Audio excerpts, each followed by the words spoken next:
Ce soir, il sera question d'art aborigène, avec la présence de Dominique Barbe, donc, qui est maître de conférence en histoire à l'Université de la Nouvelle-Calédonie.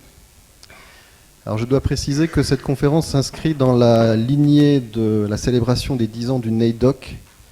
Vous avez peut-être vu il y a quelques semaines la projection du film Les Saphirs, Feel Good Movie comme on dit en anglais. Et vous avez la possibilité jusqu'au 20 octobre de voir une magnifique exposition consacrée à l'aborigène en salle Kavitara. Une exposition qui s'appelle Territoire.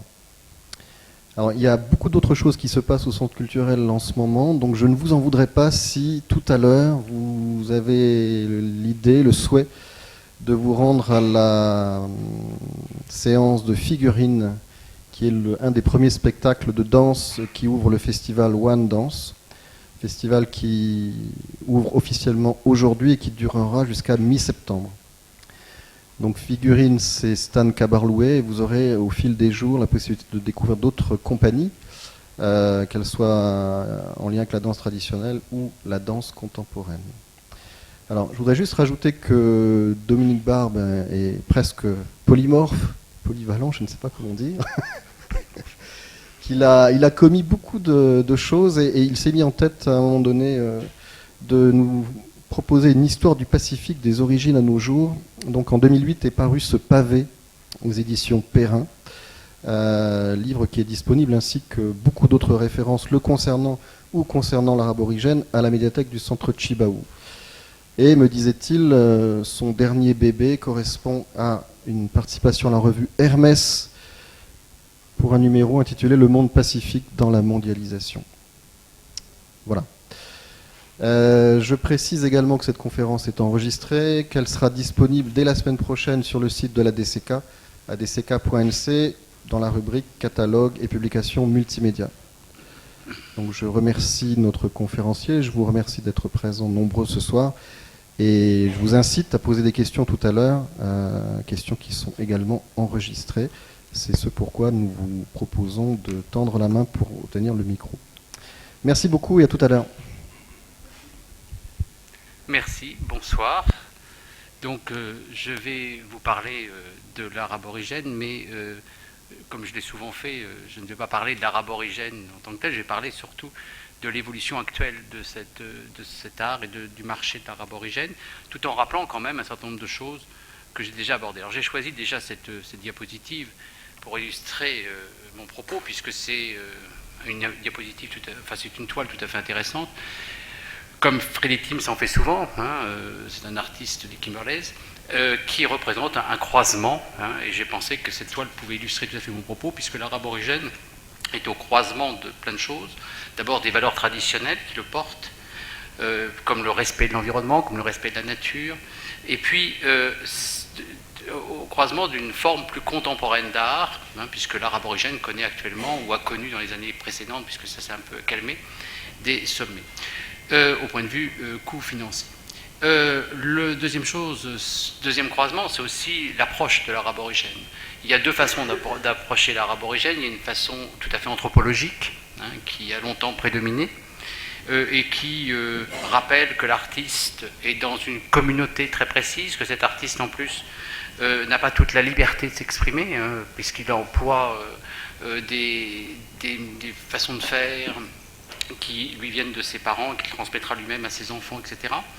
Et puis il y a une approche plus historienne de l'art, justement, où on étudie plus la plastique, où on étudie plus les médias sur lesquels on travaille, les artistes travaillent, et puis qui donne effectivement lieu à un intérêt plus individuel de l'artiste, voir sa trajectoire, et puis un intérêt aussi plus individuel de l'œuvre, voir effectivement comment l'œuvre est diffusée dans le monde contemporain.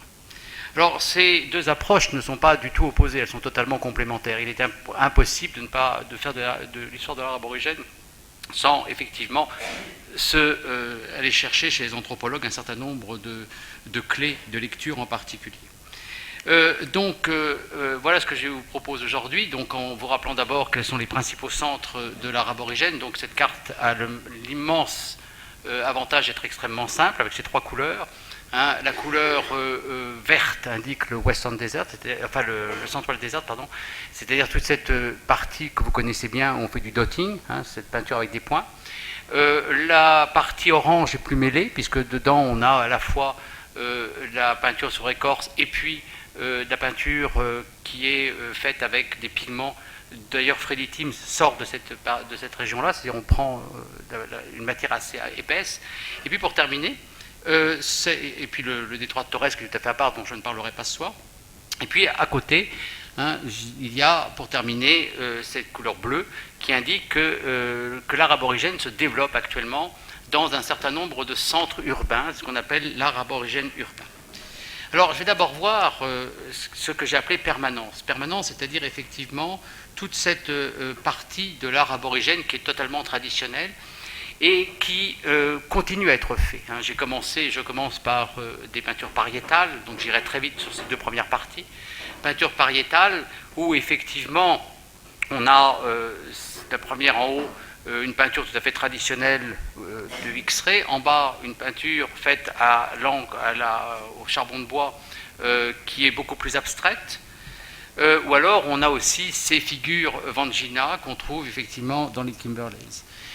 Dans tous ces cas de figure, cette peinture est une peinture éphémère, dans la mesure où effectivement elle est pariétale, elle n'est pas peinture des cavernes, c'est-à-dire qu'effectivement elle n'est pas protégée, elle est sous les parois, donc elle est souvent soumise aux intempéries, et donc elle est faite, refaite. Il est très difficile en règle générale de dater cette peinture aborigène. Cette peinture aborigène traditionnelle, elle est encore aujourd'hui source d'inspiration pour un certain nombre d'artistes. Là j'en ai mis deux justement, en relation avec les diapositives que je viens de vous montrer. Lili Caredada, qui peint des Wandjina. Alors l'itinéraire de Lili Caredada est très intéressant parce qu'effectivement, elle commence à peindre sur des écorces, c'est-à-dire effectivement, on passe de la peinture pariétale à l'écorce, qui est encore traditionnelle, puis ensuite sur du papier pour passer maintenant sur de la toile. Et puis à côté, Wintija Napaljari, et vous voyez combien les traits qu'on a vus tout à l'heure noirs sont encore repris chez cet artiste. Alors, ces artistes ne se contentent pas de faire des peintures éphémères sur les parois. Ces artistes dansent. Et ces artistes, effectivement, ont une pratique de la peinture corporelle qui est extrêmement ancienne et qui perdure. C'est-à-dire qu'effectivement, pour un certain nombre de cérémonies, comme les Korébori, eh bien, effectivement, qui sont des grandes réunions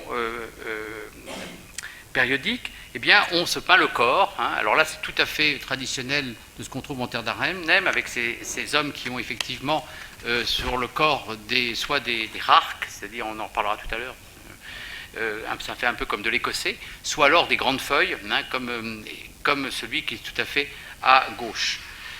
Ces personnes qui peignent encore aujourd'hui. Là, vous avez 3 garçons qui sont préparés pour une initiation. C'est une photographie qui est un petit peu ancienne maintenant, mais enfin, on trouverait ça encore aujourd'hui. Ces peintures corporelles, elles sont extrêmement importantes parce qu'elles ne sont pas simplement décoration, elles sont appropriation par le garçon et par l'individu du rêve de ses parents, du rêve auquel il a le droit. Et effectivement, c'est une seconde peau. C'est une seconde peau, ça colle non seulement à la peau de l'individu, mais ça colle aussi à l'intérieur de l'individu. Ce qui fait que lorsque, par exemple, un individu va mourir, c'est le cas, par exemple, de cet artiste Nowara Gamambar, qui était un artiste très réputé sur ce type de peinture d'écorce. Lorsqu'un artiste va mourir, eh bien, on va reproduire sur son suaire ces peintures que lui-même avait reçues dans sa jeunesse. C'est le cas ici. Là, vous avez effectivement la peinture du rêve du requin, en particulier, que Gamambar a beaucoup peint et dont le musée de Genève a énormément de représentations. Cette peinture, elle intéresse les hommes et les femmes. Là, je me suis amusé à monter une petite diapositive où on voit à la fois une de ces femmes, Queenie Lyon Kemaré. Nous sommes au centre de l'Australie. On voit la petite photographie en bas où on est en train de la peindre, et on la voit ensuite peinte avec ces peintures traditionnelles pour les cérémonies des femmes, devant une de ces toiles que vous avez juste à côté. Et on voit bien effectivement combien cet art éphémère peut se transposer sur des toiles aujourd'hui. C'est relativement important parce que effectivement, cette peinture éphémère, elle tient, et je vais le dire souvent, elle n'est pas que peinture, elle est aussi performance. Donc là, c'est une toile sur le body paint aussi de Abiloy Kemare. Vous voyez, on est passé déjà à quelque chose d'autre. On va vers quelque chose qui est beaucoup plus abstrait, où il y a une recherche non seulement de la peinture, mais également une recherche du mouvement. Troisième type de peinture, c'est la peinture sur le sol, la peinture sur le sable, avec une photographie ancienne de 1912. On voit des hommes en train de faire une cérémonie. Là, ce n'est pas la peinture qui est représentée. On voit autour de cette peinture les initiés qui sont le corps peint. Et puis à côté, donc, un geste dans la région de Balgo, vous voyez, fait à la main sur du sable, et qui ressemble énormément au tableau qu'on peut trouver dans les galeries. Effectivement, c'est rond. On voit bien qu'il y a une permanence, et d'ailleurs la peinture à la main existe, même dans l'art contemporain. Cette peinture, là, vous avez effectivement les différents symboles de cette peinture qui sont connus de beaucoup de gens, parce qu'effectivement, les anthropologues se sont beaucoup intéressés à ça, et c'est ce qui est généralement expliqué aux enfants. La photographie que j'ai mis à côté, c'est justement pour vous montrer que cette peinture n'est pas simplement une peinture plane. C'est-à-dire c'est une peinture qui peut être aussi en relief, c'est important, parce qu'effectivement, la peinture contemporaine aborigène, elle peut effectivement non seulement être plan, mais effectivement on peut rajouter des choses, si on peut rajouter du volume, et ça vient effectivement en grande partie de cet art éphémère du désert. Alors, cette peinture, elle peut déjà être immense.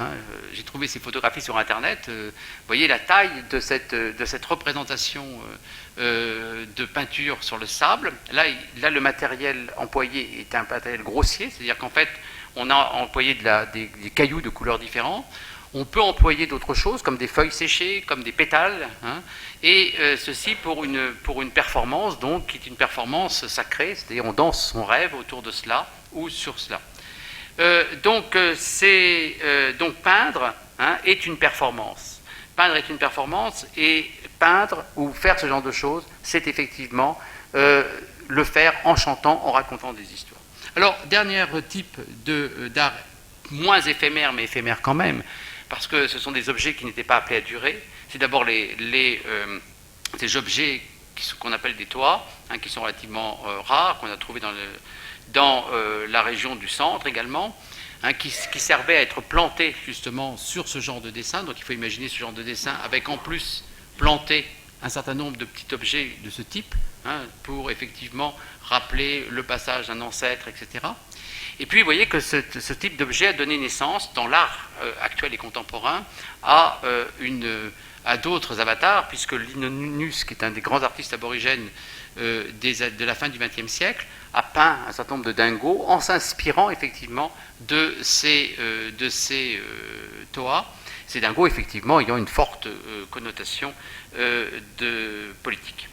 Alors l'art éphémère, c'est aussi tout un tas d'objets, c'est d'autres objets, alors je ne vais pas tous vous les montrer, mais enfin, vous voyez que certains de ces objets sont quand même très intéressants. Vous avez ici, alors c'est des propulseurs, avec effectivement gravés, non pas peints, des figures, peut-être pas très bien, des figures qu'on va retrouver par exemple dans certaines toiles d'art aborigène contemporaine.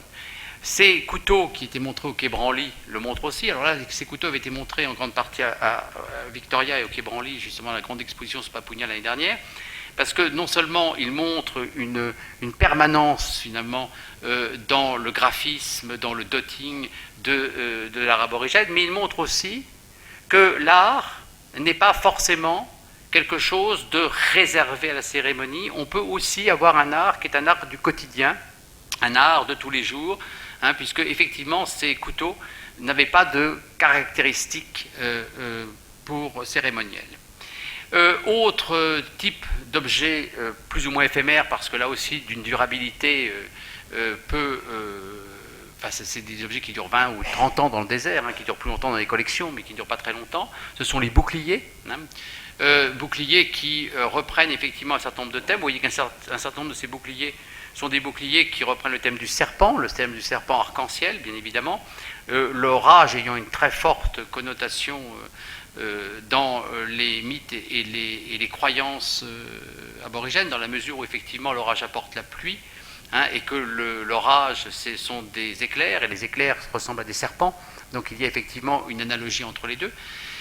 Ces boucliers, donc, que les aborigènes peignent encore, c'est-à-dire qu'effectivement, on n'est pas devant quelque chose qui a disparu. Aujourd'hui encore, certains peintres aborigènes extrêmement cotés, font des boucliers de façon traditionnelle et les peignent pour un public qui est un public de collectionneurs, exactement comme vous avez un public de collectionneurs de toiles.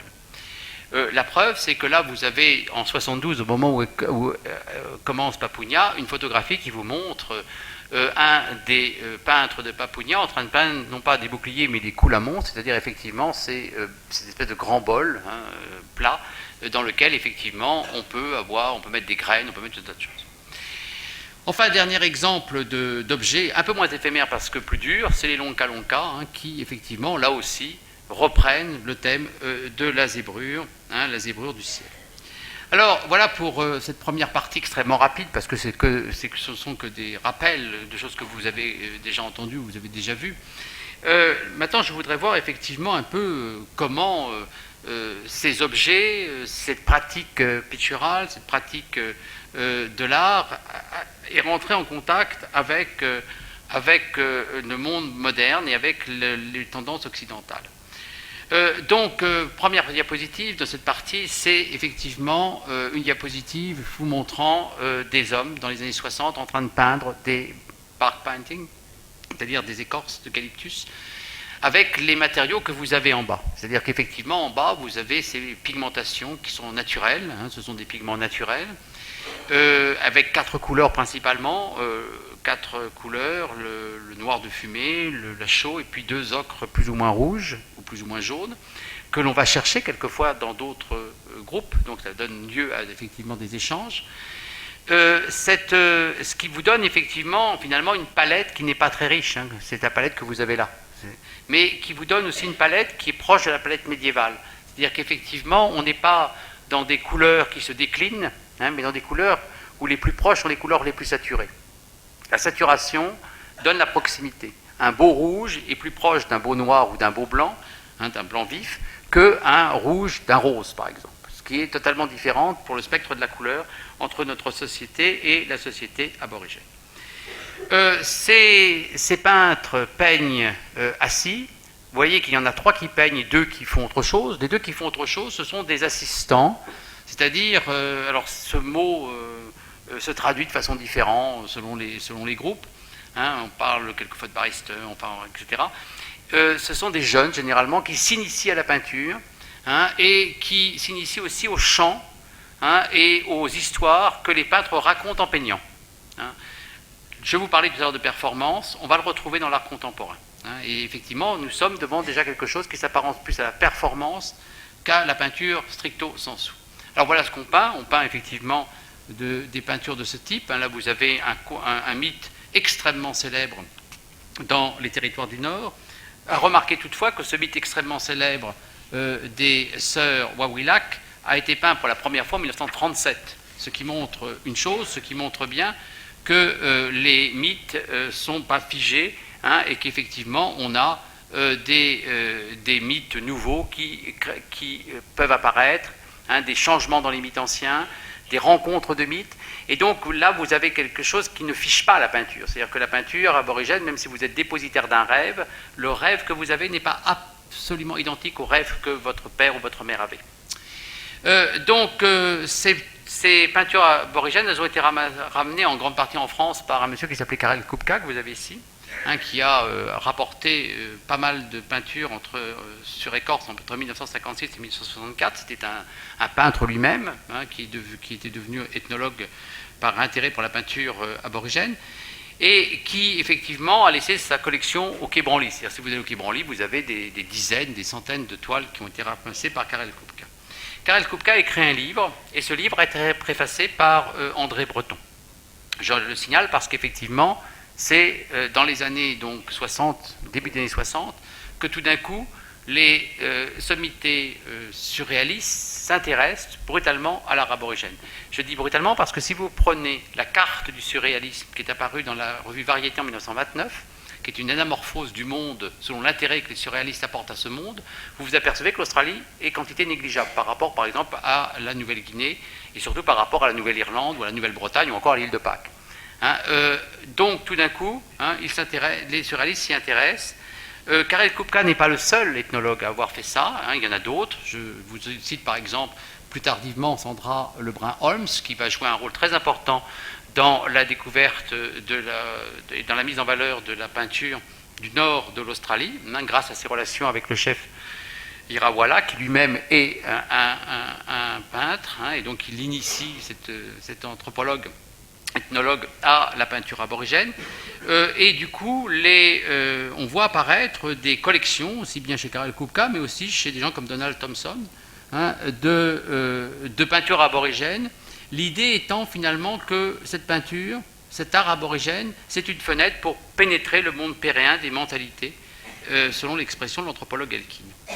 Alors, à la même époque, les Australiens, les artistes australiens blancs, commencent à s'intéresser à l'aborigène. Alors, je vais aller très vite, là, parce que c'est Margaret Preston, principalement. J'ai choisi cette œuvre parce que c'est tout à fait intéressant de voir combien Margaret Preston, qui est donc une femme qui vit entre 1875 et 1963, va peindre comme les aborigènes, en voulant prendre de la hauteur. Elle comprend bien que ce que les aborigènes peignent, c'est vu en plan, donc elle fait la même chose, et elle essaye de traiter ça dans une façon mixte, européen, occidentale, aborigène, avec effectivement ces points qui sont plus ou moins gros, ces nuages, par exemple, qui sont énormes en particulier.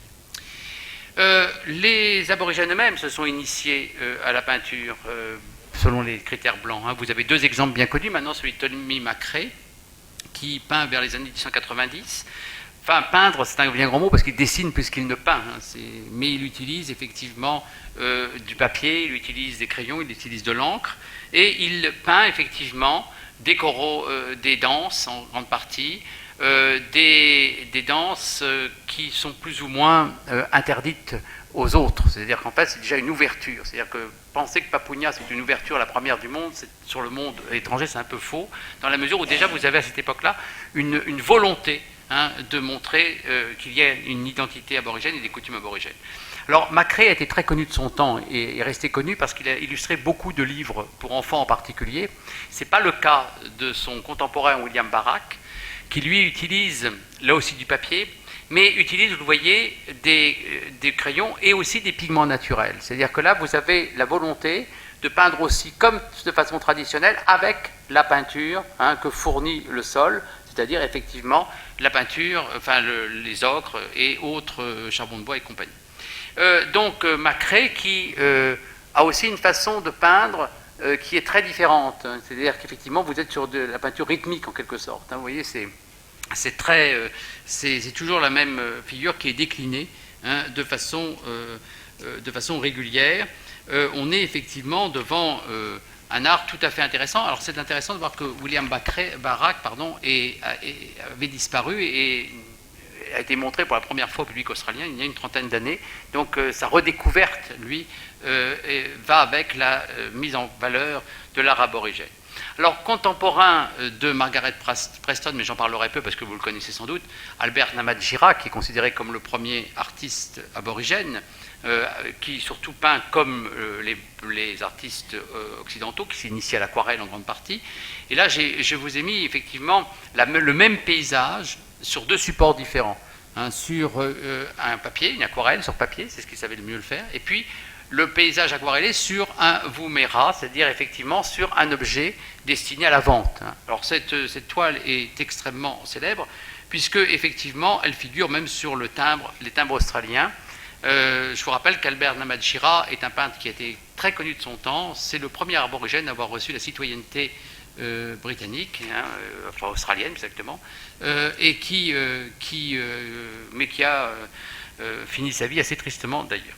Alors j'en arrive finalement à cette troisième partie qui est la partie la plus intéressante. C'est pour ça que c'est un peu déséquilibré par rapport au canon habituel, mais je voulais aller assez vite sur les deux premières parties, c'est-à-dire sur la reconnaissance et l'internationalisation, avec comme fond d'écran là ce tableau de Clifford Possum. J'aurai l'occasion d'en parler à plusieurs reprises de Clifford Possum, d'abord en tant que peintre, et puis j'aurai l'occasion de parler de ce tableau je peux vous le dire tout de suite, c'est le tableau le plus cher actuellement de tous les tableaux aborigènes, puisqu'il a fait des records en 2007. Pardon. Alors, qu'est-ce qui se passe dans les années 1970, puisque j'ai fait un saut, nous sommes dans les années 1970, eh bien, il se passe des choses dans 3 endroits différents. Il y a une espèce, à ce moment-là, il y a une espèce de nébuleuse, enfin, il y a une espèce d'effervescence, exactement, qui se produit en Australie, et qui est plus ou moins liée, d'ailleurs, avec ce qui se passe partout ailleurs dans le monde. C'est-à-dire qu'on ne peut pas comprendre véritablement ce qui se passe, par exemple, à Papounia, si on n'a pas en tête que les hommes de Papounia, les blancs de Papounia et les blancs des autres qui vont se mettre à faire peindre les aborigènes, qui vont les aider à peindre, ce sont des 68ards. C'est-à-dire qu'effectivement, c'est cette mentalité-là, et la coopérative qui va naître, les coopératives qui vont naître partout, c'est quand même un modèle des années 1968. Alors, ceci dit, le premier endroit où il y a une effervescence, c'est pas du tout dans la région de Papounia, d'où est originaire Clifford Possum, c'est dans le nord de l'Australie. Ça commence bien plus tôt, puisque dès les années 50, effectivement, on voit un mouvement de contestation. Et là, vous avez effectivement le fameux mémorial d'Elcho, c'est-à-dire effectivement la première fois où les aborigènes ont sorti les objets sacrés et les ont mis en concurrence avec la croix du Christ, avec comme slogan « as good as you », c'est-à-dire aussi bon que vous. Donc effectivement, c'est une manifestation du fait que les objets d'abord étaient livrés au regard de tout, et puis c'est une manifestation que l'art aborigène, la culture aborigène, elle valait, les deux valaient ce que produisaient les Occidentaux. Ce monument d'Elcho a eu un retentissement assez considérable chez les aborigènes du Nord et explique en grande partie que lorsque vont éclater un certain nombre de revendications sur les terres, eh bien on va voir réapparaître la peinture aborigène.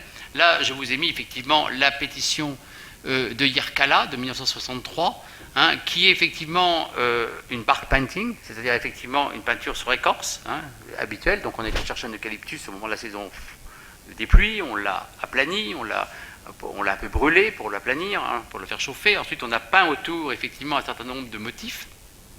Et puis on a collé une feuille de papier pour que les revendications soient compréhensibles pour les blancs, parce qu'effectivement si vous donnez ça à des blancs, ils ne comprennent pas. En fait, tout le motif qui sont autour, c'est effectivement des motifs qui représentent la propriété, les droits que les aborigènes ont sur le sol qu'ils revendiquent.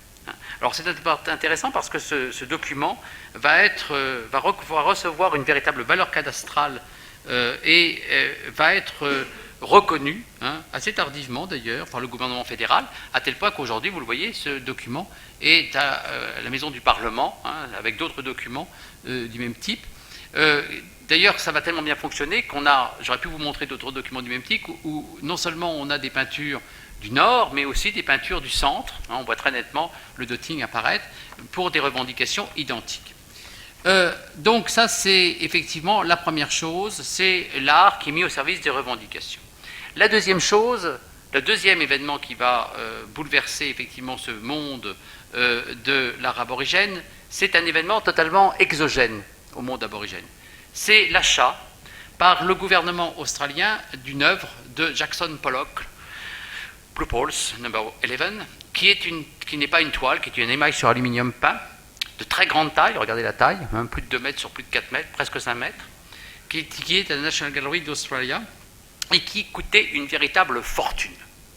À tel point d'ailleurs que le gouvernement a été attaqué par l'opposition, et le gouvernement de l'époque a failli tomber sur cette affaire-là. C'est-à-dire qu'effectivement, il y a eu tellement de scandales autour de l'achat de cette toile qui coûtait trop cher, qu'il a failli tomber. Donc ça veut dire que cette toile, elle a été photographiée, commentée, Jackson Pollock a été présenté dans la presse australienne, et qu'effectivement, les aborigènes ont vu ce que c'était que Jackson Pollock, ont pu voir la démarche de Jackson Pollock, et finalement ont trouvé que cette démarche était proche de la leur. Puisque Jackson Pollock, je vous le rappelle, a commencé à peindre selon cette façon de faire le dripping, c'est-à-dire il se met debout et puis il balance sur la toile un certain nombre de choses. Il à la suite d'une exposition qui avait eu lieu au MoMA à New York en 1941, où effectivement on avait présenté au public américain ce que faisaient les Indiens Navajo. Donc on avait présenté l'œuvre des Indiens Navajo et puis on avait fait venir des Navajos et on les avait fait peindre, produire devant le public. Et Jackson Pollock à ce moment-là a été extrêmement marqué par cette façon que les Indiens avaient d'abord de peindre de sable, peindre avec un certain nombre de choses, et incorporer dans leur œuvre un certain nombre d'éléments extérieurs, des plumes, des os, des cailloux, enfin, etc. Et du coup, il s'est mis à faire la même chose. Il a inclus dans sa peinture tout un tas d'ustensiles. Il a, aussi bien pour appliquer la couleur que des ustensiles qu'il balançait sur sa peinture, même en les faisant prendre dans la peinture, ce qui fait que la peinture de Pollock est une peinture en relief, à 3 dimensions. Et puis, effectivement, on finissait en faisant, après avoir fait des grands gestes, en faisant s'écouler des gouttes de peinture. Et ce geste, finalement, ces gestes étaient relativement similaires à ce que faisaient finalement les aborigènes. Alors, ce qui est intéressant aussi chez Pollock, c'est que l'œuvre d'art, comme Pollock travaille debout, l'œuvre d'art n'a pas de sens. C'est-à-dire qu'elle peut être prise dans n'importe quel sens. On peut la mettre comme je vous la présente, mais j'aurais pu vous la présenter à l'envers, ou alors de travers, ou alors carrément j'aurais pu la présenter au plafond ou par terre. C'est-à-dire que ça n'a pas d'importance. Et puis, ce qui est aussi intéressant, c'est que effectivement, l'artiste n'a pas besoin de signer. Parce que la grande nouveauté de Pollock aussi, c'est d'avoir fait appel à un réalisateur de films, Hans Mammoet, pour le prendre en photo ou pour le prendre en film, en train de créer. Et du coup, l'acte de création devient une performance. Ça devient une performance, et vous le voyez, c'est quelque chose qui va parler aux aborigènes immédiatement, et surtout, on voit tout de suite la conséquence que ça va avoir sur la peinture aborigène. Parce que, effectivement, la peinture aborigène, vous le savez, surtout si vous en achetez de temps en temps, elle n'a de valeur que si elle est accompagnée, non pas d'une signature, parce qu'il n'y a pas de signature, mais si elle est accompagnée d'un certain nombre de documents iconographiques, que ce soit des photos, que ce soit des films, montrant l'artiste en train de créer. Et ça, c'est quelque chose qui n'est pas nouveau, puisque ça commence avec Duchamp, mais ça devient véritablement une valeur de légitimation avec Jackson Pollock. C'est dans ce contexte que va naître l'expérience de Bapunia, que vous connaissez sans doute, mais dont je voudrais vous reparler 30 secondes, enfin un peu plus de 30 secondes, quelques minutes quand même, pour remettre un peu les pendules à l'heure.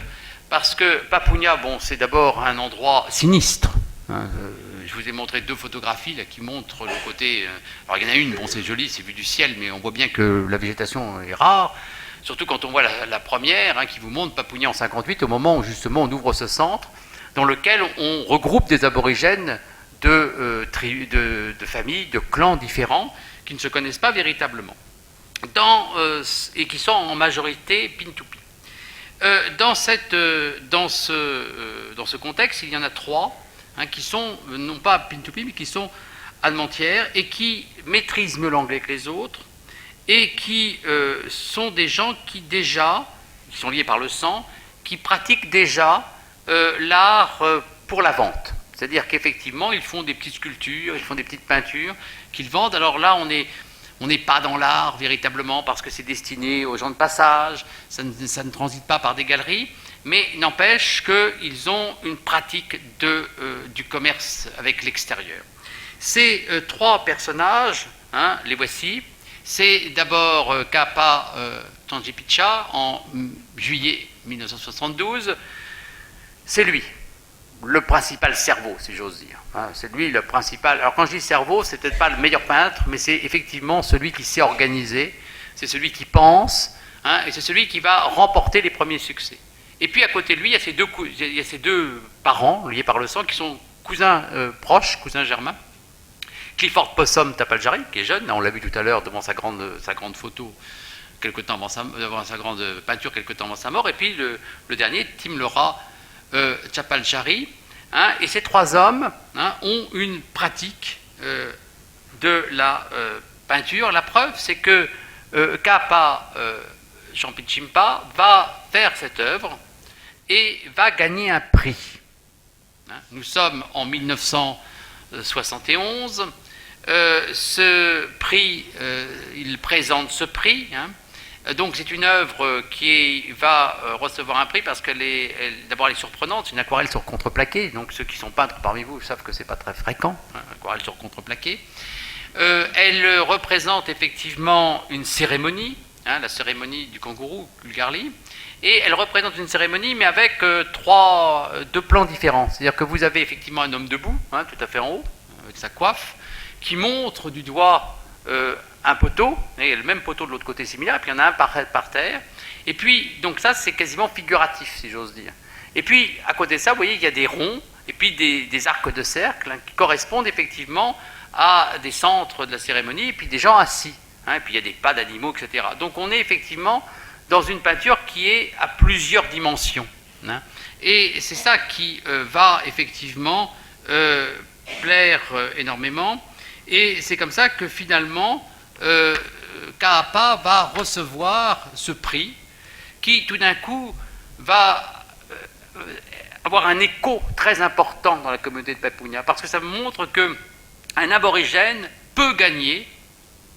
Il ne gagne pas le seul gagnant, d'ailleurs il est ex aequo avec quelqu'un d'autre, ils sont deux premiers ex aequo, peut gagner un prix. Or justement, nous sommes en septembre, et depuis juillet, il y a un monsieur qui est arrivé, qui s'appelle Geoffrey Bardon, qu'on présente très souvent comme étant celui qui a révélé Papunya. Il a révélé Papunya parce que Papunya avait des choses à révéler, moi je dirais. C'est-à-dire qu'effectivement, s'il n'y avait pas eu tous ces aborigènes qui étaient déjà en train de créer, il n'aurait pas fait grand-chose. Mais il va effectivement arriver, c'est un professeur d'art plastique, il vient pour apprendre l'art plastique aux enfants, il s'aperçoit que les enfants ça ne les intéresse pas vraiment, et il va mobiliser alors quand il leur fait faire des dessins, ils ne les font pas, mais quand ils sont sur la cour de récréation, ils font des dessins aborigènes par terre. Donc il y a un problème, donc il essaye de résoudre le problème, et il va demander à des vieux de peindre des motifs traditionnels, des anciens. Les anciens vont avoir un mal fou à se mettre d'accord, et finalement, il y en a un, Oltomonion Chapankati, qui est le propriétaire du rêve de la fourmi à miel, qui va accepter qu'avec d'autres anciens, pas si anciens que ça, puisque vous voyez que Kaapa est dans le lot, on peigne cette fourmi à miel sur un mur d'école, ce rêve de la fourmi à miel. Alors, c'est intéressant parce que c'est ce que les hommes sont en train de faire quand Kaapa gagne le prix. Et du coup, Kaapa va devenir le chef de file. C'est-à-dire que là, je vous ai mis les artistes par le nom, comme on les trouve habituellement. C'est valable, ça, au début de l'expérience, en juin 71, c'est plus valable en septembre. Et les autres fresques, enfin les autres peintures murales, parce qu'on a des peintures murales qui vont être peints véritablement avec, sous la direction de cet artiste qui a remporté un prix qui du coup s'affirme comme tel. Et ça, je crois qu'il faut le dire, parce que très souvent, on minimise le rôle des aborigènes, alors qu'en fait, les aborigènes, et surtout Kaapa, jouent un très grand rôle dans cette affaire de Papunya. C'est donc, Geoffrey Bardon, ceci dit, a joué un rôle important, d'ailleurs, en obtenant de l'administration la possibilité de peindre sur ces murs une peinture temporaire. Tous ces murs n'existent plus, de toute façon c'était prévu au départ, ça devait durer je crois 2 ans, et au bout de 2 ans on devait tout effacer, c'est ce qui a été fait. Ça ne gêne pas les aborigènes puisque leur peinture est toujours temporaire. Mais surtout ce qu'il va mettre en place avec les aborigènes, c'est la première coopérative, la Papunya Tula, le premier centre d'art aborigène, vous l'avez là, donc à l'époque où on peint, donc vous voyez que l'activité est importante et tout le monde se met à peindre, plus ou moins, se met à peindre avec effectivement une certaine ambiance, c'est-à-dire c'est pas du tout un atelier comme on peut en voir aux Beaux-Arts dans une ville européenne, c'est-à-dire effectivement on peint en faisant de la percussion, des chants, puisque la légende dit que, que j'ai recopié, de cette diapositive dit qu'effectivement il y a 2 boomerangs qui sont posés par terre devant un artiste et ça sert de percussion. Donc il faut imaginer qu'on chante, qu'on danse, qu'on tape, et que de temps en temps on laisse tomber la peinture pour faire autre chose. Donc c'est véritablement tout le temps, c'est une application totale du corps, des mains, de l'esprit, etc.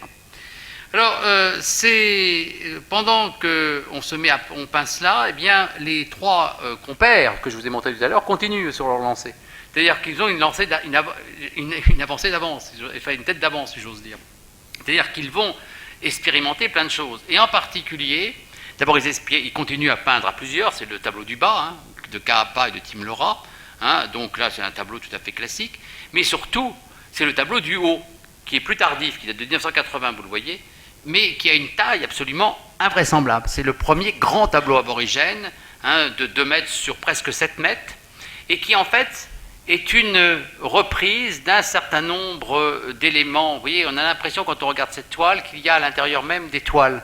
Il y a un petit rectangle, à un moment donné, il y a un cercle, enfin une forme ovale avec effectivement comme une racine, enfin comme une plante, et c'est effectivement une racine d'igname, ça correspond à un rêve que Tim Laura a. Et donc effectivement, on est devant une peinture monumentale qui est globale, puisque les deux cousins ont décidé de représenter leur pays et leurs rêves. D'où la taille du tableau, d'où la taille du rêve en question, hein, et effectivement, d'où aussi le nom, hein, où on voit l'esprit qui traverse ce pays de Naperby. Donc on est devant des gens qui travaillent non pas spontanément, hein, simplement cette diapositive pour vous montrer que tout se prépare, hein, c'est-à-dire que là vous avez un tableau de Clifford Possum de la même époque où on voit effectivement, on a les papiers qui vont avec, alors je ne vous en ai mis qu'un, mais on a tous les schémas qui vont avec, donc effectivement c'est pas du tout une peinture spontanée, c'est spontané, ça paraît spontané mais c'est quand même extrêmement réfléchi auparavant. Et c'est donc Utopia, Papunya qui est le centre le plus important. Ce n'est pas le seul, puisqu'il y en a d'autres à ce moment-là, et je voudrais me focaliser rapidement sur un autre, c'est celui d'Utopia. Parce qu'on présente souvent les hommes, mais on oublie quelquefois les femmes, hein.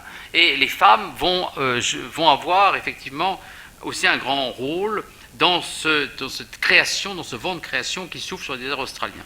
Alors nous sommes à une période un peu plus tardive, hein. Nous sommes en 1977, nous sommes à Utopia. Utopia, c'est à 250 km de l'autre côté d'Alice Springs. Ces femmes vont faire une coopérative, hein, avec l'aide d'un blanc, c'est-à-dire on demande à un gestionnaire blanc de venir, hein, et on fait une coopérative pour faire du batik. Hein. Le batik, c'est une... Et à partir de ce batik, elles vont, pour vendre ce batik, et elles vont commencer à s'initier au batik. D'ailleurs, une peintre aujourd'hui célèbre qui s'appelle Barbara Vere, pour ceux qui connaissent la peinture australienne, a été envoyée à ce moment-là par ses compagnes à Java pour voir, comment on faisait du batik. Et c'est donc là que va naître cette école de batik. Et puis très vite, le coordonnateur, hein, je reparlerai tout à l'heure de la façon dont sont gérés des centres assez rapidement, mais le coordonnateur va dire c'est très très bien, mais pourquoi vous ne faites pas des toiles, hein? Il va proposer effectivement à 88 femmes d'abord de faire une exposition individuelle de batik. C'est-à-dire là on sort de l'anonymat, on ne se fait pas des batiks à 5, chacune fait son batik et une exposition de batik. Et puis l'argent qui va être récolté à la suite de cette exposition de batik, eh bien, va permettre d'acheter des toiles et on va se lancer dans la création artistique à base de toiles. Et tout de suite, il y a une femme qui va se dégager du lot. C'est la vieille Émilie Narewe, hein, vous m'excusez parce que j'ai toujours du mal à prononcer, qui donc à 80 ans va vivre encore, qui commence à peindre en 89 et qui mourra en 96. Et j'avais calculé un jour, je m'amusais à calculer, elle va peindre plus d'1 tableau par jour. Elle va peindre plus d'1 tableau par jour, et elle va peindre plus d'1 tableau dans toutes les formes d'art, grosso modo, dans toutes les formes qui peuvent exister à Papunya. C'est véritablement la mère de Papunya, si j'ose dire, puisqu'elle va peindre ce genre de tableau, hein, qui s'apparente, regardez, à côté d'un Rothko par exemple, c'est tout à fait intéressant. Et on a d'ailleurs dit qu'elle ressemblait beaucoup à Rothko, ou à Kooning, ou à Pollock, ou à Bridget Riley, ou encore à Sol Levitt, quand ce n'est pas Claude Monet. Tout à l'heure on verra effectivement un tableau qui ressemble fort à ce que pouvait faire Monet. Donc c'est actuellement, cette femme qui est morte, c'est actuellement la plus grande, enfin l'artiste aborigène la plus cotée. Hein. J'ai regardé encore ce matin les cotes des artistes. Cette artiste encore la plus cotée, elle est considérée comme la plus grande artiste aborigène actuellement encore. En tout cas, c'est à Utopia, c'est à Papunya que naissent effectivement ces coopératives qui sont effectivement des organismes qui vont tout de suite bénéficier de soutien administratif et de subvention du gouvernement fédéral australien via un organisme spécialisé. Alors là, vous avez la réunion, un meeting de cet organisme spécialisé à Cairns en 1975. Vous pouvez remarquer, j'ai mis cette photo parce qu'on peut remarquer qu'effectivement, c'est majoritairement des aborigènes, mais qu'il y a quelques blancs qui sont là, en particulier, il y en a un qu'on voit très nettement sur le côté, et qui effectivement ont pour but de fonctionner sans pour protéger finalement les artistes. Alors pourquoi a-t-on besoin d'un coordinateur ou d'un médiateur? Ce coordinateur ou ce médiateur qui est souvent blanc, il a un rôle, c'est de promouvoir la diffusion des œuvres, de promouvoir les artistes en dehors du centre et de jouer un rôle aussi de médiateur. Parce qu'il ne faut pas croire que tout est rose dans le monde des aborigènes, c'est un monde humain. C'est-à-dire que quand on commence à peindre le rêve, le cousin tout d'un coup peut dire « Ah oh, moi aussi j'y ai droit ». Et donc ça peut donner naissance à des conflits relativement âpres. Et là, dans ces cas-là, le médiateur a un rôle à jouer. Et puis, ce médiateur peut avoir un rôle très important dans la promotion de certaines techniques. Tout à l'heure, j'ai parlé du passage du batik à la toile, à Utopia. C'est tout à fait remarquable de voir le rôle du médiateur à ce moment-là. C'est vraiment lui qui a eu l'idée de dire à ces femmes, il faudrait peut-être faire autre chose, ça se vend bien mieux les toiles, faites des toiles, et de leur fournir le matériel. Donc effectivement, le médiateur peut avoir un rôle important. De temps en temps, le médiateur peut avoir un rôle néfaste. Par exemple, s'il décide que sa coopérative doit rapporter beaucoup d'argent et forcer ses aborigènes à produire, mais c'est un personnage tout à fait essentiel. En tout cas, les centres sont des endroits extrêmement importants, puisque ce sont les centres qui vont délivrer des certificats d'origine qui accompagnent chaque œuvre. Parallèlement à ces centres, et en coopération avec ces centres, plus ou moins, se sont développés un monde de galeries. Alors là, je vous ai mis une galerie qui a aujourd'hui disparu, la galerie Gondwana, qui a été une galerie d'Alice Springs extrêmement dynamique entre 1990 et 2012. Elle a fermé l'année dernière, enfin oui, jusqu'à l'année dernière maintenant, qui a promis un certain nombre d'artistes et qui, effectivement, offrait à ces artistes, c'est le cas ici de Dorothy Napangardi, la possibilité de travailler en studio. C'est-à-dire, effectivement, de travailler dans des conditions un peu différentes, pour avoir une peinture qui, quelquefois, était jugée de meilleure qualité. Parce que la peinture, quand on la fait dehors, imaginez ce que ça peut donner. Vous êtes en plein vent, vous peignez, les feuilles passent, le chien passe, les gamins passent. Enfin, il peut y avoir des imperfections très rapidement, alors qu'en studio, on est effectivement devant une peinture qui va être de meilleure qualité. Ces peintures, ces galeries ne sont pas toutes de la qualité de celles de Gondwana. Vous en avez un certain nombre qui n'ont pas du tout d'éthique. Et on a vu se développer ce qu'on appelle des marchands de tapis, des carpetbaggers, dans les années 80-90. Ce qui pose un certain nombre de problèmes, tant sur la qualité des peintures que sur le traitement des artistes. On pourrait même inverser, sur le traitement des artistes et sur la qualité des peintures. C'est-à-dire que les artistes sont souvent exploités. Leurs droits sont souvent bafoués, c'est-à-dire qu'on on va pas respecter leur copyright. Et c'est pour ça d'ailleurs que les tribunaux fédéraux ont été obligés d'intervenir sur l'emploi abusif de motifs claniques, et l'État fédéral a légiféré à tel point qu'aujourd'hui il y a un véritable droit de propriété qui est reconnu non seulement individuellement aux artistes et à leurs descendants, mais aussi de façon collective. Et là, nous sommes devant une des grandes différences entre l'art aborigène contemporain et l'art contemporain tout court. C'est-à-dire qu'effectivement, il y a, dans cet art contemporain du centre de l'Australie et des régions du Nord, dans l'outback, il y a effectivement cet encadrement de l'artiste et de l'œuvre d'art. D'ailleurs, pour cet encadrement va relativement loin, puisque pour établir la confiance sur le marché, on a mis effectivement en 2009 en place, enfin quand je dis on, c'est les autorités fédérales, une charte éthique, The Indigenous Act Code, dont vous avez ici le logo et le site. Le site, c'est cette association qui garantit aux acheteurs que premièrement l'œuvre a été produite dans des bonnes conditions, que l'artiste a été bien traité, a été payé normalement, et qu'effectivement ils ne sont pas devant un faux ou devant quelque chose qui a été volé. Donc toutes les galeries qui ont, alors vous avez la liste sur ce site, vous verrez d'ailleurs qu'il y a une galerie de Nouméa sur ce site, toutes les galeries qui ont ce logo sont des galeries qui effectivement offrent toutes les garanties pour le collectionneur. Donc ces galeries, elles vendent elles vendent, et en plus, elles vendent la toile ou l'œuvre d'art, parce que c'est pas tout de la sculpture, j'ai parlé surtout de la peinture ce soir, mais avec effectivement ces fameuses photos dont je parlais, ce fameux film dont je parlais quelquefois tout à l'heure. C'est-à-dire qu'en fait, vous avez une traçabilité de l'œuvre d'art, vous avez une façon de... Et donc on est effectivement devant, si j'ose dire, une œuvre double. Vous avez la toile que vous allez mettre sur votre mur, et vous avez la mémoire de la performance. Alors, cet art a connu effectivement une internationalisation extrêmement forte dans les années 80, à la suite de plusieurs expositions. Une exposition qui a eu lieu à New York en 84, sur le primitivisme dans l'art du XXe siècle, qui a été extrêmement contestée, et qui a été tellement contestée qu'à Paris, quelques années plus tard, le centre Georges Pompidou et les Halles, enfin la Villette, ont mis en place une exposition qui s'appelait Des magiciens de la Terre, où l'idée c'était de montrer premièrement que le primitivisme n'était pas mort, que chaque population faisait effectivement de l'art contemporain. Et donc là vous avez effectivement l'immense œuvre qui avait été réalisée par un certain nombre d'aborigènes.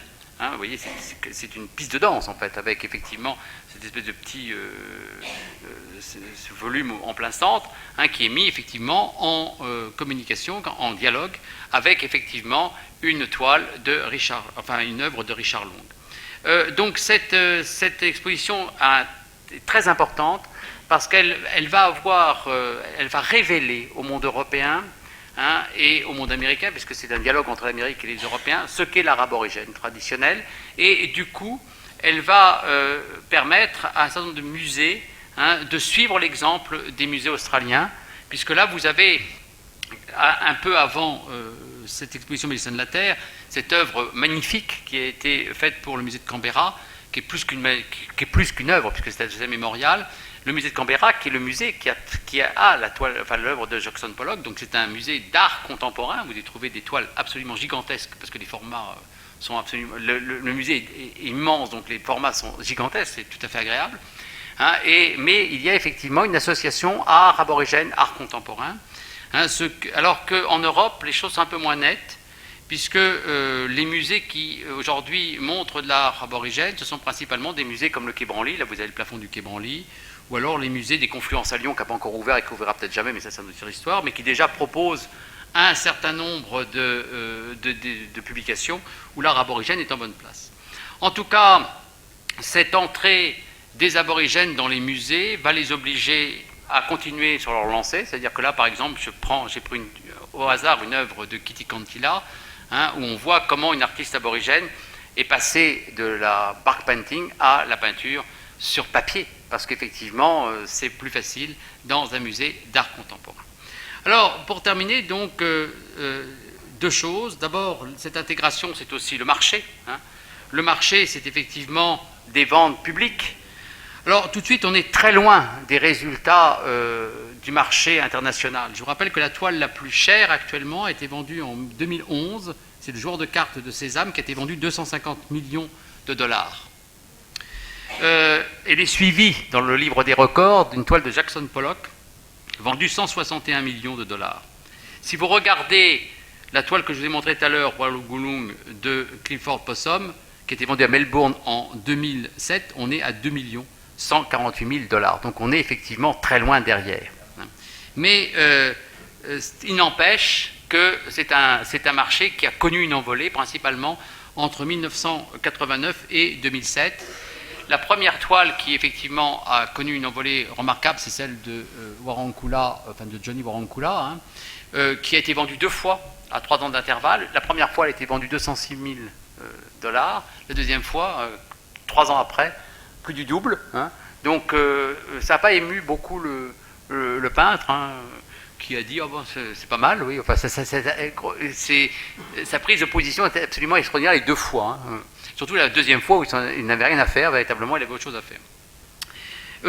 Les autres toiles qui ont atteint des records, c'est cette toile-là, d'Emily Nawere, of Creation, qui est une toile gigantesque. En fait, c'est 4 panneaux. Je vous parlais tout à l'heure de Monet, regardez comme ça, les inspirations, qui a été vendue plus d'1 million de dollars. Et puis enfin, la toile de Clifford Possum, qui a été vendue donc 2 400 000. à Melbourne. Là, vous avez le rappel des différentes ventes publiques. Ce sont des toiles donc, qui sont importantes et qui, avec un marché qui est un marché, alors là, proche de l'art contemporain, donc un marché relativement instable. Vous avez un site dont, si ça vous intéresse, qui s'appelle artfact.net, qui vous donne la cote des artistes, avec des diagrammes pour les artistes les plus connus. Et vous voyez, les diagrammes, ils ont tous tendance à faire ça, actuellement. D'ailleurs, c'est plutôt ça, parce qu'on est entré plutôt dans une période de stagnation qu'une période de baisse. Alors, produire, dans ces conditions, cette ouverture au marché international va provoquer des changements dans l'art aborigène. Alors, j'en ai retenu deux. D'abord, dans les artistes que je pourrais qualifier de traditionnels, c'est-à-dire ceux qui continuent à peindre dans des réserves ou qui passent un temps important dans leur famille, dans la Outback, etc. C'est l'apparition d'une identité. C'est-à-dire que là, je vous montre des œuvres d'un monsieur qui s'appelle Alfonso Tuojimi, qui peint beaucoup, qui est un monsieur qui est né en 1969, donc qui n'est pas très âgé. J'en ai choisi deux parce que les deux sont totalement différentes. Il y en a une de 2006, l'autre, je n'ai pas trouvé la date, qui représente effectivement quelque chose de tout à fait traditionnel, des oiseaux autour d'un poteau funéraire. Et puis l'autre qui est beaucoup plus moderne, puisque c'est la représentation de la grande ville, qui est quand même traitée, quand on regarde de près, je me suis amusé à regarder de près, de façon aborigène. C'est-à-dire que les carreaux des fenêtres sont des dots, c'est vraiment des points. Mais vous voyez la place de la signature. C'est très intéressant de voir la place de la signature. C'est-à-dire qu'en fait, ce monsieur signe ses toiles. C'est un des rares à signer ses toiles. Il les signe, alors, soit normalement, entre guillemets, c'est-à-dire comme on pourrait faire dans d'autres pays, soit alors, vous voyez, ça prend une partie de la toile.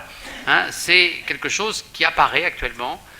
C'est la signature des aborigènes, ce qui montre d'ailleurs qu'on reste dans la communauté, mais qu'on prend déjà du recul par rapport à cette communauté, puisqu'on veut s'affirmer individuellement. C'est donc le fait généralement d'une nouvelle génération d'artistes formés dans les écoles et les universités australiennes. Certaines signent leur toile extrêmement discrètement. Il y a eu une exposition à Nouméa où on s'est aperçu que l'un des tableaux d'une dame qui s'appelle Hélène McCarthy Tuelmuti était signé. Mais alors, sur la toile, c'est grand comme ça. C'est entre 3 points. Donc, j'ose pas, si j'ose dire. Mais n'empêche que c'est quelque chose qui apparaît. Et puis, bien évidemment, l'autre réaction, c'est ces fameux artistes urbains dont je n'ai pas beaucoup parlé jusqu'à présent et sur lesquels j'ai parlé 5 minutes maintenant avant de finir.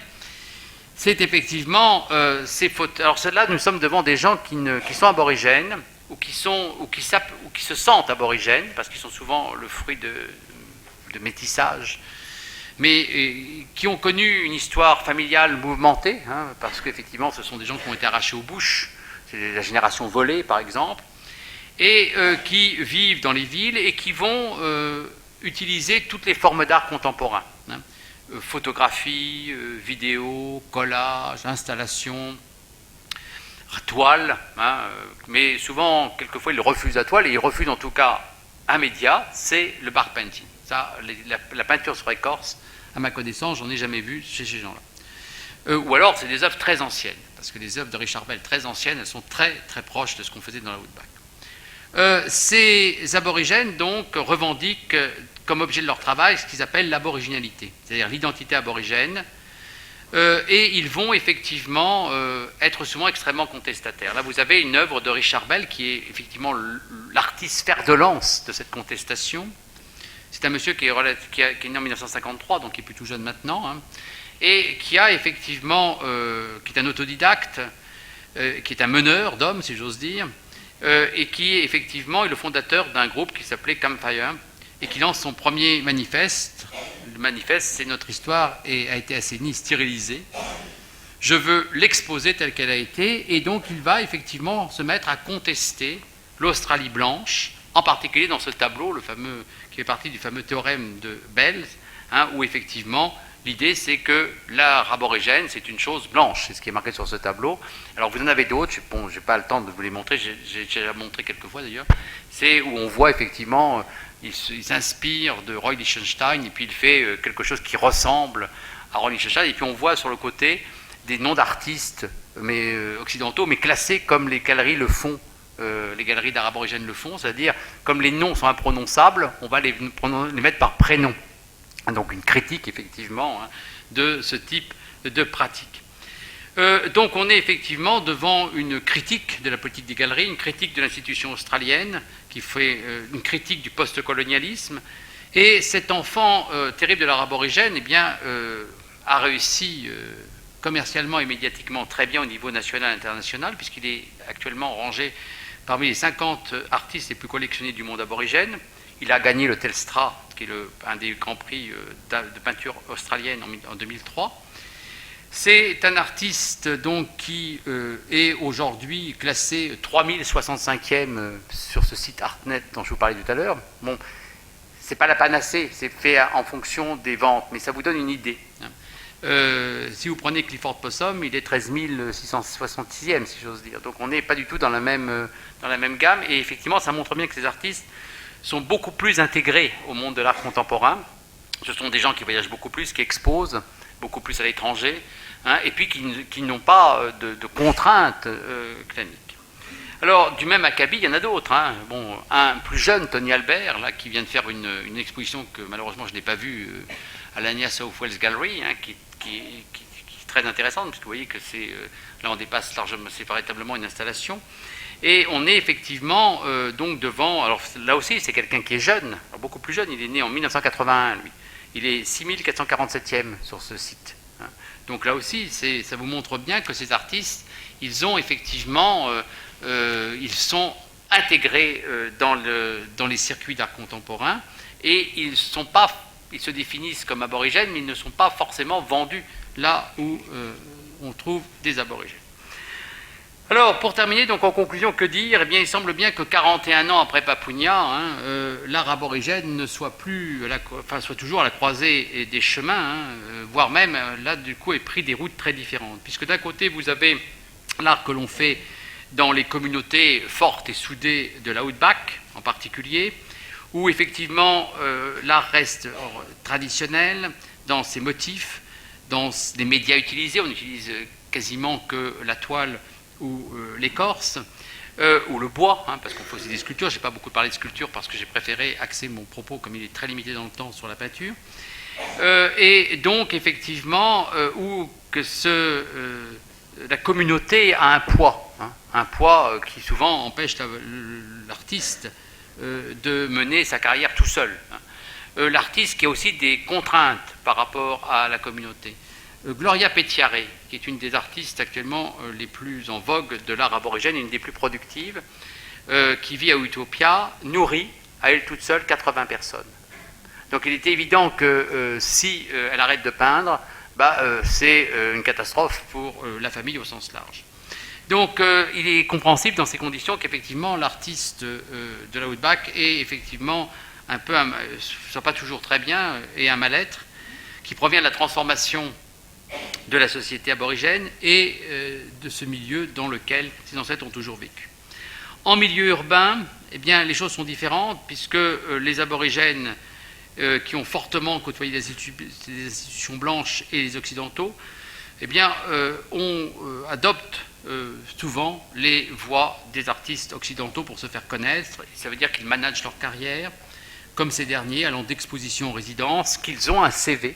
C'est très intéressant de voir la différence de CV entre celui de Richard Bell, par exemple, et celui de Gloria Pettiare. Dans l'un, c'est lui qui l'a fait, dans l'autre, c'est quelqu'un d'autre. C'est très manifeste.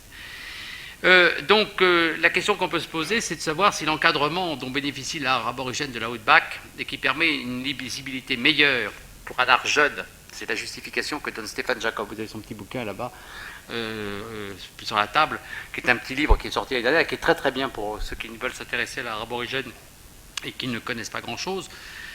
C'est un art jeune, mais cet art jeune doit sans cesse se démarquer de l'artisanat et du curios. Mais on peut se poser la question de savoir si ce n'est pas dangereux, cet encadrement à terme pour la création artistique. A priori, non, puisqu'on a quand même l'exemple de jeunes partis étudier dans des villes, partis étudier dans des universités ailleurs, partis même quelquefois à l'étranger, qui reviennent vivre dans la Outback. Donc, et qui continue de produire dans l'Outback. Donc effectivement, c'est une affaire à suivre, hein, c'est une affaire tout à fait intéressante, cette aventure de l'art aborigène. Je vous remercie.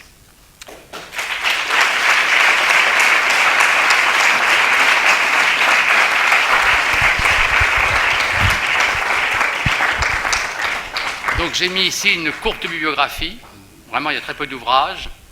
Là, j'ai essayé de mettre des ouvrages en français. Alors évidemment, bien sûr, très vite il y a des ouvrages en anglais, parce que c'est quand même... avec quand même, en illustrant mon propos, c'est-à-dire que par exemple, le bouquin de Myers, Painting Culture, c'est effectivement un livre tout à fait intéressant pour ceux qui s'intéressent plus au marché et à l'évolution de l'art aborigène qu'à l'art aborigène en tant que tel, si j'ose dire. Le bouquin de base que je recommande à mes étudiants, puisque j'ai des étudiants en histoire de l'art, c'est effectivement le bouquin de Murphy, l'art aborigène, qui reste quand même un livre extrêmement facile d'accès. Hein, bon, c'est un peu vieux, c'est un peu dommage, mais c'est quand même un ouvrage essentiel. Le bouquin de Caruana, malheureusement, les illustrations sont en noir et blanc. Alors, bon, c'est un peu embêtant, et puis il est moins bien. Voilà, je vous remercie. Bon, si vous avez des questions. Alors, si vous avez des questions, je vous rappelle que les micros sont à votre disposition, hein, de part et d'autre de la salle. Ah, une première question. Alain a une question, oui. Non, si, parce qu'elles sont enregistrées, vos questions. Oui, bonsoir Dominique, et merci de ton exposé. Tu nous as démontré l'internationalisation, la mondialisation de l'art aborigène. Moi, je voudrais savoir, est-ce que le marché asiatique s'intéresse à l'art aborigène? Oui. Parce que c'est le marché dominant maintenant, Oui, au niveau de l'art tout contemporain. Tout à fait. Merci. Le marché asiatique s'intéresse beaucoup à l'art aborigène. Justement, c'est la toile de Clifford Possum qui appelait aller-retour. À peine achetée, puisqu'elle a été achetée par un musée, à peine achetée, elle était partout au Japon. Donc il y a effectivement un réel intérêt, en particulier à Tokyo et Hong Kong, pour l'art aborigène. Et si tu vas à Singapour, tu trouves aussi des galeries d'art aborigène. C'est-à-dire qu'en fait, c'est toute l'Asie extrême orientale qui s'intéresse à cette forme d'art. Donc c'est vraiment un marché qui s'est vraiment internationalisé ces derniers temps. Et les prix pratiqués à Tokyo sont relativement élevés, oui. Oui. C'est-à-dire qu'un aborigène qui se pose à Tokyo, après, c'est pas mal pour lui. C'est bien. Je t'en prie. Ah, je vous ai assommé. C'est habituel. Moi, je voulais vous poser une question pour revenir un petit peu sur votre conclusion. On remarque qu'il y a des artistes qui sont extrêmement prolifiques. Vous parliez tout à l'heure d'une toile par jour. Est-ce qu'il n'y a pas un risque à terme de perte de, entre guillemets, qualité, de dispersion du marché? Et, la réponse va être ambiguë parce que quelqu'un comme Émilie Couenaré, par exemple, personne ne lui demandait de produire autant. Et elle a, si vous voulez, on a l'impression, surtout cette génération de personnes âgées qui s'éteint d'ailleurs actuellement, il y en a de moins en moins, on a l'impression qu'ils n'ont pas pu peindre, ils n'ont pas pu s'exprimer pendant des années, des décennies. Et que tout d'un coup, on leur offre cette possibilité et que tout d'un coup, sur la toile, ils vont mettre 30, 40, 50 ans de frustration ou de sentiments, enfin, etc. Alors, donc, pour cette génération-là, il n'y a pas eu de perte de qualité. Pour la génération actuelle, a priori non, ils produisent... alors, effectivement, de temps en temps, il y en a certains qui font un peu n'importe quoi, hein, ça c'est clair. D'ailleurs, leur cote s'en ressent automatiquement. Ça, le marché de l'art, pour ça, c'est génial. C'est-à-dire que quand vous avez un artiste qui commence à faire n'importe quoi, sa cote baisse. Hein. Parce qu'effectivement, ils sont pressés par la communauté, ils sont pressés par la coopérative de produire. Mais généralement, ce n'est pas la majorité comme ça. C'est quand même quelques cas très particuliers. Hein. Et puis, ça ne dure jamais. C'est-à-dire qu'en fait, et je rebondis sur votre question, justement pour une des spécificités du marché aborigène. Le marché, habituellement, quand vous êtes galeriste, vous comptez, pour évaluer une toile, vous adoptez le système du point. C'est-à-dire qu'effectivement, chaque artiste, en fait, vaut tant par point, par pixel. C'est-à-dire que c'est une surface... donc si la toile est grande, vous multipliez le nombre de points par un prix, vous avez le prix de la toile. Ça n'existe pas dans l'art aborigène, justement à cause de ça. Parce qu'effectivement, vous avez de telles variations dans la qualité de la production que de temps en temps, vous avez des toiles d'un artiste ces toiles ne vont pas valoir cher parce qu'elles ne sont pas bonnes. Alors ça se voit, hein. Quand le dotting, c'est très net, ça se voit tout de suite. C'est-à-dire que les points doivent être extrêmement réguliers. Dès que vous avez des pâtés, par exemple, Si c'est pas voulu, parce qu'il y en a certains qui veulent l'épater, il y en a qui travaillent sur la matière, donc ils travaillent énormément. Mais si vous avez une toile très lisse, qui effectivement ne présente pas d'irrégularité, que tout d'un coup, paf, au milieu, vous avez un pâté, ça va pas, quoi. Et ça, c'est très important. D'ailleurs, si vous regardez certains sites de galeries internationales, qui sont internationales, très souvent, les galeristes font des zooms sur des parties de la toile sensibles. Par exemple, des endroits où la toile va présenter des lignes de points convergentes. Justement, là, on risque de faire des pâtés, pour bien montrer à l'acheteur que là, effectivement, c'est une bonne toile. Voilà, ça, c'est une spécificité de l'art aborigène, tout à fait. Mais l'art aborigène de la Outback, parce que Richard Bell, c'est pas comme ça. Lui, il peut faire autant de pâtés qu'il veut. Lui, ces artistes-là sont effectivement des artistes qui sont au point. Moi, je voulais juste revenir sur la technique, puisque tout à l'heure, vous avez parlé de préparation de toile qui n'était pas souvent spontanée. Est-ce que c'est le cas pour tout? Par exemple, Émilie qui faisait une toile par jour, est-ce qu'elle préparait ou est-ce que c'était spontané? De quoi vous parlez? Parce que la préparation de toile sur la préparation, les croquis, en fait, vous parliez de croquis préparatifs. C'était véritablement quasiment de l'écriture automatique, si j'ose dire. C'est-à-dire, c'est ce qui aurait beaucoup plu à André Breton, si André Breton a encore vécu à cette époque-là. C'est-à-dire qu'effectivement, vous êtes devant quelqu'un qui va quand même dans un sens. C'est-à-dire qu'on arrive à avoir des séries. On voit que effectivement, la toile du mercredi prépare celle du jeudi, du vendredi, et que pendant un mois, elle va peindre ce type de toile. Donc effectivement. Mais Émilie, c'est quand même une main et un esprit très supérieur à beaucoup, si vous voulez. Il y a vraiment une spontanéité qu'on ne va pas retrouver dans beaucoup de toiles, et chez beaucoup d'artistes. Il y a beaucoup d'artistes qui sont quand même très coincés par le rêve qu'ils ont et qui n'arrivent pas vraiment à en sortir. Alors qu'Émilie, elle arrivait à décliner son rêve dans toutes les formes possibles. Et c'est sûr que c'est assez unique, si j'ose dire. Merci. Et alors une main non tremblante, en plus. À plus de 90 ans, elle avait encore la main, mais ferme. Parce que très souvent, les artistes aborigènes, ils peignent très longtemps. Et donc, les toiles de leur fin de carrière ne sont pas aussi bonnes que les toiles du milieu de leur carrière, parce que c'est un peu c'est un peu tremblant, si j'ose dire. Tandis qu'elle, elle a toujours gardé un pinceau extrêmement sûr. Et un geste très sûr. Est-ce que vous pourriez développer la notion de rêve dans la civilisation aborigène et leur transposition que vous avez évoquée à la peinture? Oui, le rêve, c'est un peu complexe parce que c'est à la fois le rapport à l'environnement, le rapport au monde des ancêtres. C'est une valeur qui est une valeur beaucoup plus spirituelle que picturale, en fait. C'est-à-dire qu'on s'inscrit dans une histoire. À mon avis, l'une des raisons du succès de l'art aborigène, c'est aussi cette volonté de ne pas transgresser ce qu'on a reçu en héritage. C'est-à-dire on reçoit un pays, on reçoit un site, et on le laisse tel qu'on l'a reçu, sans le modifier à ses enfants. Et donc le rêve, c'est ça, c'est-à-dire qu'on est en phase avec ce site, on peut communiquer avec les ancêtres qui ont fait ce site, avec les esprits qui ont fait ce site. Je vous ai montré tout à l'heure les pôles qui étaient enfoncés, par lesquels venaient les esprits. Et donc le rêve, donc ça va être raconter, revivre, se réapproprier la création, le moment de création, le moment des modifications fait par les grands ancêtres qui sont généralement des êtres mi-animal, mi-homme ou complètement animal, qui sont des esprits. Donc c'est effectivement au cours de cérémonies, ça se faisait au cours de cérémonies. Donc ces cérémonies, ce que je vais vous montrer, on faisait des grands, on aménageait une espèce de piste de danse. Et on dansait autour, on profitait de ce moment pour faire des initiations. Ça se faisait la nuit. Ça se faisait généralement après avoir passé une période de jeûne. Enfin, on n'était pas dans son état naturel, si j'ose dire. On était dans une espèce d'état second. Et ça se fait généralement donc la nuit à la lueur du feu. Et ça, c'est très important parce que effectivement, la perception de ce qui est au sol avec la lumière du feu, c'est pas la même que ce qu'on voit, comme la photo que je vais vous montrer en plein soleil, si j'ose dire.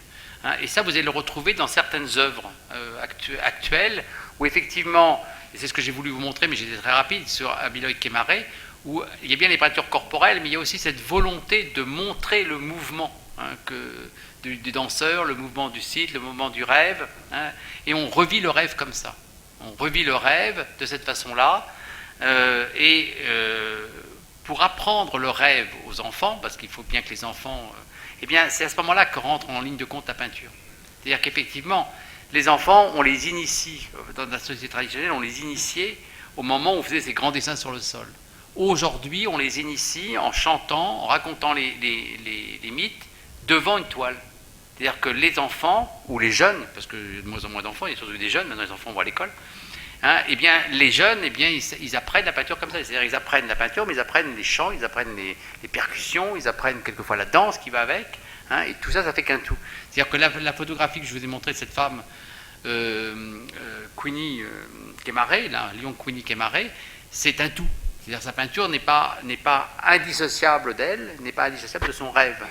Hein, puisque les peintures corporelles, je vous l'ai expliqué, elles sont sur le corps, mais pour l'aborigène, elles sont aussi à l'intérieur, vous les portez. Hein. Donc vous êtes véritablement partie prenante du monde qui vous entoure. Alors ça, c'est la grande différence entre notre société et la société océanienne et la société aborigène, je pense. Hein. C'est que nous vivons dans une société qui valorise justement l'évolution. Nous sommes en évolution. Hein. Alors que la société aborigène est une société où, effectivement, le but, c'est de la conservation du patrimoine, l'équilibre écologique. Hein. Et vous voyez pourquoi, effectivement, il y a... au point de vue de la pensée, au point de vue du message, c'est une telle résonance dans nos soucis actuels, quoi. Je pense qu'une des raisons du succès de l'art aborigène, c'est ça, hein, personnellement. Il y a d'autres questions dans la salle? Bonsoir.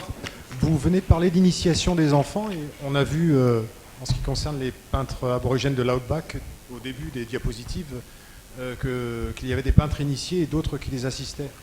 Alors, est-ce que cette initiation était transmise par filiation? Est-ce que tous les aborigènes pouvaient être potentiellement initiés? Par quelle voie de transmission et qu'en est-il aujourd'hui? Alors, tous les aborigènes, traditionnellement, sont initiés. Garçons et filles, chacun dans son coin, si j'ose dire. Parce qu'il y a une différence des genres très marquée.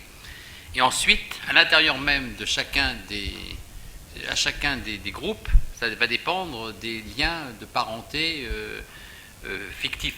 Ce n'est pas des liens de parenté du sang comme nous on en rêve, ce sont des liens de parenté beaucoup plus complexes que ça. Moi je ne suis pas anthropologue, j'ai souvent du mal à comprendre comment on passe d'un nom de famille à un autre en particulier, parce que c'est en fonction du lien de parenté. Cette initiation, elle commence grosso modo au moment de la puberté, c'est-à-dire effectivement c'est la circoncision. Ces petits garçons que je vous ai montrés étaient préparés pour la cérémonie de la circoncision, c'est-à-dire ces 8 jours, hein, ces 8 jours où ils portent ces peintures aborigènes, et ça se termine par la circoncision. Mais par la suite, l'apprentissage n'est pas pour autant terminé. C'est-à-dire qu'effectivement, hein, nous sommes dans des sociétés d'initiation, donc effectivement, après il y a d'autres passages différents selon les groupes, hein, mais qui marquent, qui ponctuent la vie de chacun. Hein, et donc effectivement, on arrive à avoir des gens qui sont très initiés, si j'ose dire, parce qu'ils sont vieux, hein, et qui connaissent plein de choses et qui peuvent effectivement en fournir une partie aux jeunes ou pas.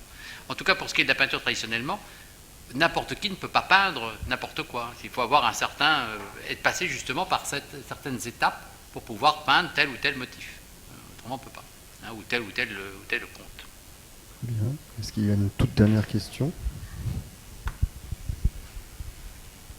Auquel cas, je voudrais rebondir sur la question qui vient d'être posée, ainsi que sur la bibliographie. Si vous vous intéressez à l'art aborigène et à d'autres domaines, on a parlé d'anthropologie, mais bien d'autres choses encore, que ce soit l'Australie ou même d'autres pays du Pacifique, vous avez évidemment à votre disposition à la médiathèque une documentation importante, que ce soit des ouvrages, mais aussi une case audiovisuelle, donc il ne faut surtout pas hésiter à revenir nous voir 2 jours plutôt que de nuit, hein, du mardi au dimanche de 9h à 17h. Il y a des bibliothécaires qui sont là pour vous accueillir, éventuellement pour vous guider si vous en avez besoin. Alors, je dirais même plus, ils ont une bibliothèque qui est au top. C'est-à-dire que très souvent, moi je viens, je regarde les livres que je n'ai pas encore pu m'acheter parce que je ne peux plus les voir, qu'ils ont déjà achetés, puis je les achète s'ils me plaisent. Donc vous pouvez faire comme moi. On va croire que c'est du copinage. En tout cas, merci à Dominique Barbe pour cette conférence. Merci beaucoup de votre attention. attention. À bientôt.